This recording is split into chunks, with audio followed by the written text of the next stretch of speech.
smoke rises from a power plant after shelling outside the town of Skastia, near the eastern Ukraine city of Lugansk, on February 22, 2022, a day after Russia recognized East Ukraine's separatist republics and ordered the Russian army to send troops there as peacekeepers, AFP. Ukraine and Russia traded fresh accusations of shelling at the Zaporizhzhia nuclear power plant on Saturday, as its operator warned of a radioactive leak risk at the atomic facility. The Zaporizhzhia plant in southern Ukraine has been occupied by Russian troops since early March. Kyiv and Moscow have repeatedly accused each other of rocket attacks in the vicinity of the plant, Europe's largest, located in the city of Energodar. On Saturday, its Ukraine operator Energodom said Russian troops repeatedly shelled it over the past day. Russia's defense ministry issued a counterclaim that Ukraine's troops were responsible for a salvo of 17 shells landing on the site. As a result of periodic shelling, the infrastructure of the station has been damaged.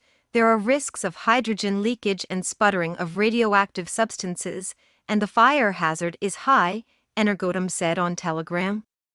The agency said that as of midday Saturday, 9 o'clock GMT, the plant operates with the risk of violating radiation and fire safety standards.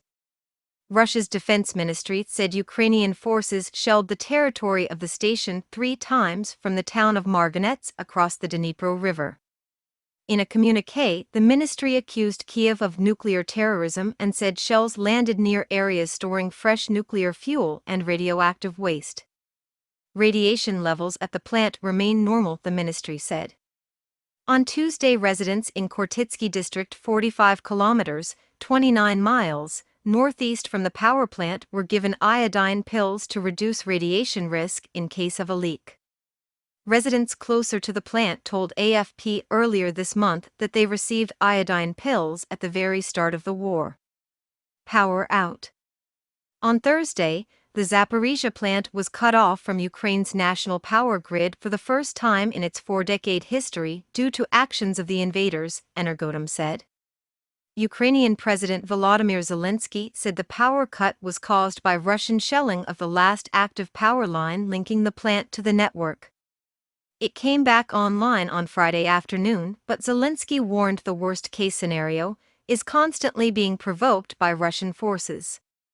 The International Atomic Energy Agency, IAEA, is urging for a mission to the plant as soon as possible to help stabilize the nuclear safety and security situation there. Agency head Rafael Mariano Grossi has said he wants to visit the site within days, warning of potential disaster. Ukraine Energy Minister Advisor Lana Zerkal said an IAEA inspection is planned for the next week. But Zerkal told Ukraine's Radio NV late Thursday she was skeptical the mission would go ahead, despite Moscow's formal agreement, as they are artificially creating all the conditions so that the mission will not reach the site. Diverting energy. Britain's defense ministry said satellite imagery showed an increased presence of Russian troops at the power plant with armored personnel carriers deployed within 60 meters, 200 feet, of one reactor. Kyiv suspects Moscow intends to divert power from the Zaporizhzhia plant to the Crimean Peninsula, annexed by Russia in 2014. Washington has warned against any such move. The electricity that it produces rightly belongs to Ukraine, State Department spokesman Vedant Patel told reporters, saying attempts to redirect power to occupied areas were unacceptable.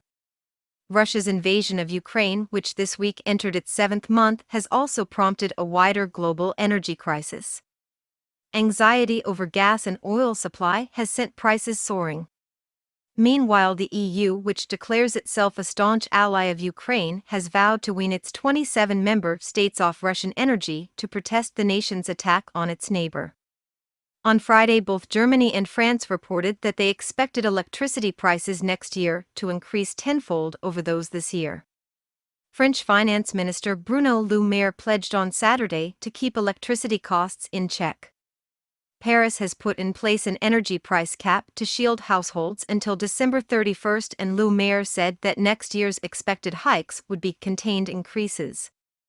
The EU presidency has said it will hold an emergency summit to address the crisis as the winter months approach.